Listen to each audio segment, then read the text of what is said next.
Today, you'll learn how to pronounce common Portuguese names. That's right.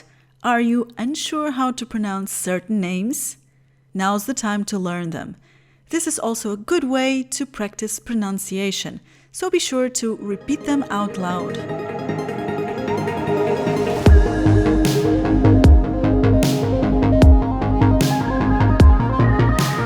If you want to learn more about European Portuguese pronunciation, be sure to check out the in-depth pronunciation course in the Portuguese Lab Academy. I'll start with female names and then male names. I'm not including here, naturally, all of the possible names, but the most common ones since the 1970s. Ana, Ana.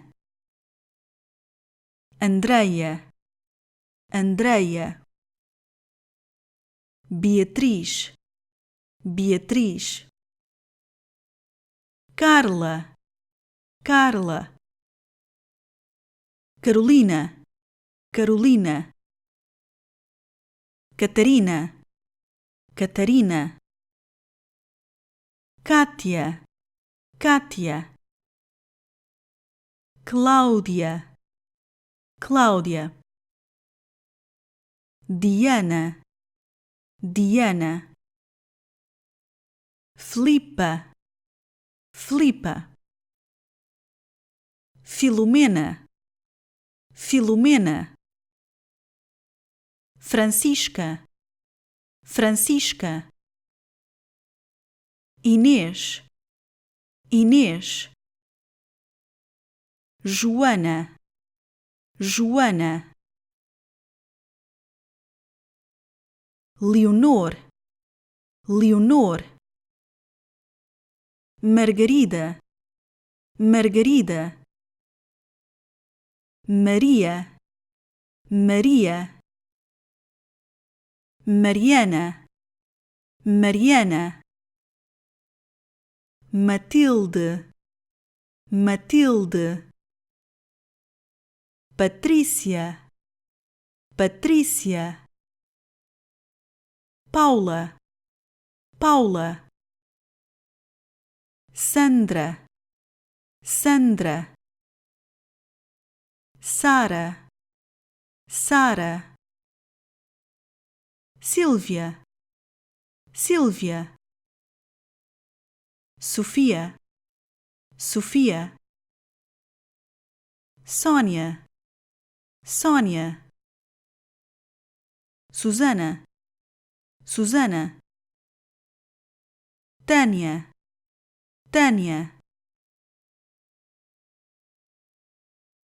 Afonso, Afonso.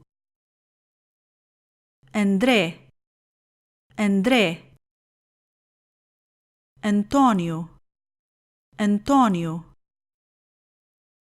Bernardo, Bernardo. Bruno, Bruno. Carlos, Carlos. Daniel, Daniel. Diogo, Diogo. Duarte, Duarte. Francisco, Francisco. Gabriel, Gabriel.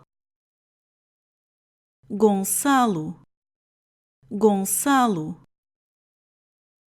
João, João. Joaquim, Joaquim. José, José. Luís, Luís. Manuel, Manuel. Martim, Martim. Miguel, Miguel. Nuno, Nuno. Paulo, Paulo. Pedro, Pedro. Ricardo, Ricardo, Rodrigo, Rodrigo, Rui, Rui, Santiago, Santiago, Tiago, Tiago. And that's all for now. I hope that was helpful. Don't forget to practice, and I'll see you again next week. Até a próxima. Tchau, tchau!